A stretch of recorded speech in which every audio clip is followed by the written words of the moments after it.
Hey guys, that's me, your Ramadi, and welcome to a new video. Today I'll be doing a video which I've never ever done before. So I'm hoping you guys all know about Wayfair, the e-commerce website which sells cabinets and furniture. Well, recently, if you guys don't know, they've hit the news because there's been allegations of them actually trafficking kids in America, because they've been selling cabinets on their website for over $15,000 and having the names of missing kids on their title. Yes, you've heard right, missing kids on their title. So I'm just going to show you some screenshots now of their website and of some of the kids that are missing and of their names being on the cabinet name. And bear in mind, 15,000 for a cabinet, right? And it's not just one cabinet, it's multiple.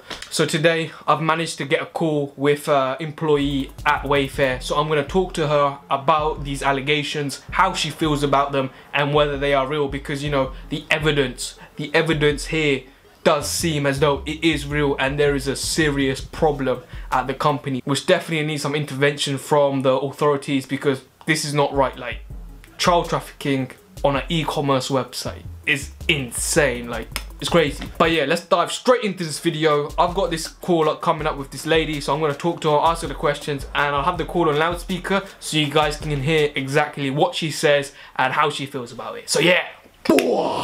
Okay, perfect. And another question I had, well, I'm sure you've like seen the news about Wayfair on the news in regards to being related to like child trafficking in the United States.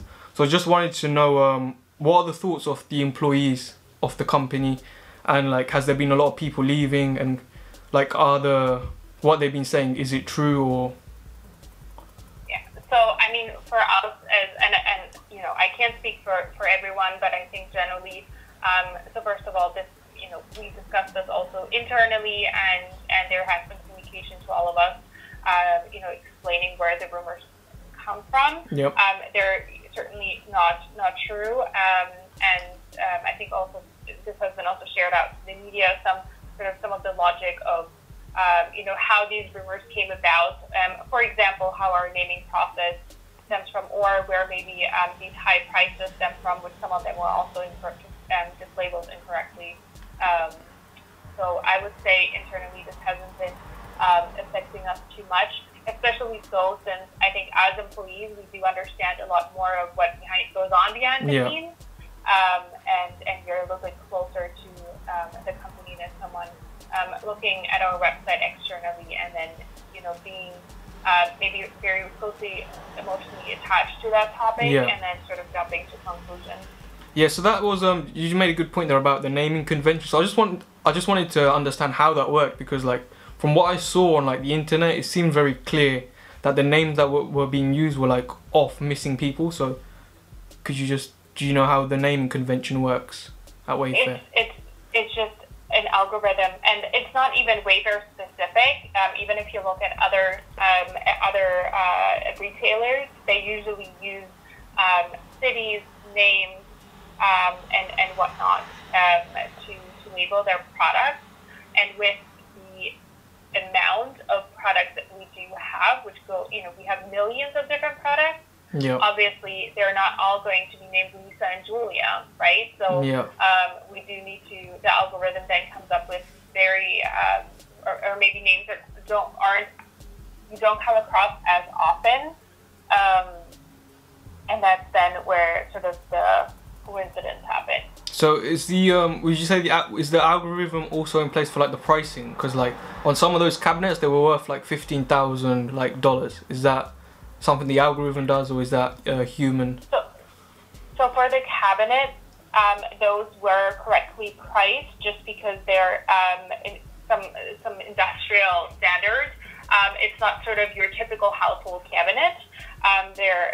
They're from a specific material. That's why there's like a high price point.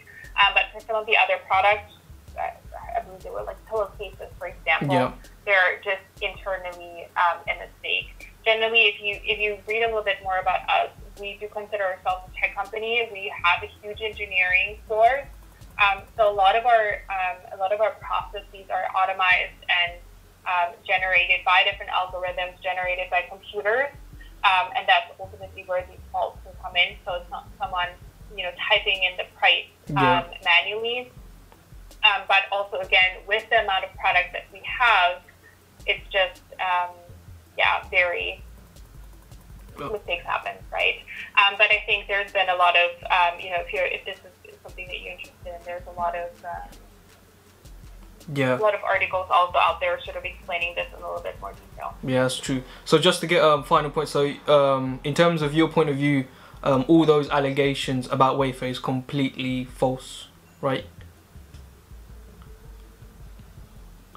From my personal point of view, yeah. Okay, perfect. Okay. Anything else that you're wondering about? No, those were all the questions I had, because my main concern was about like what the media have been saying about what that Wayfair's been doing, which was quite so that's why I wanted to also ask you these questions, just to make sure to get your point of view and how the company has gone about answering these claims. Yeah, I mean, all I can say to this is also, I personally have been here for 3 years now, and so I'm not just a recent employee, and I feel very comfortable working here, and so. Perfect. No, that sounds good. Okay, great. Well then, thanks so much for taking the time for me today. Have a good rest of the day, and then, I'll be in touch soon. Cheers. Thank you very much. Enjoy the rest of your day as well. Bye. Bye.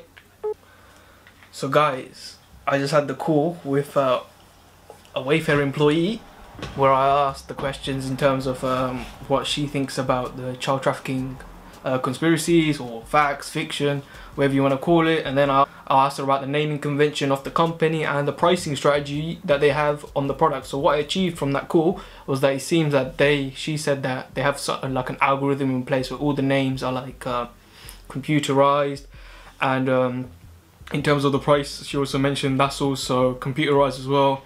In terms of the allegations, she sounded very stern and firm that they were not true, but you can't know these things. Like, the proof there does seem as though they are involved in child trafficking, and it's like undeniable that you have a missing kid's name on the product, and you're selling it for like $15,000. But obviously I didn't want to ask her that many questions because I didn't want to make her feel uncomfortable, because she's at the end of the day just doing her job, probably trying to get a livelihood. But I did ask the question, so I hope you guys have found this video informative from a Wayfair's point of view, because she did answer the questions that I did think about asking. So yeah, now it's all up to you guys to make your own decisions and think about it, and let me know in the comments, because I don't think I'm gonna go further with this job, because like the evidence doesn't seem too good. So let me know what you guys think on the comment section below, and we can have a chat about what you've just heard and your thoughts about this whole Wayfair situation. So yeah, hope you guys have enjoyed this video. Be sure to like, subscribe and share, and if you haven't already, buy your CDGU merch, link is below as well. Peace.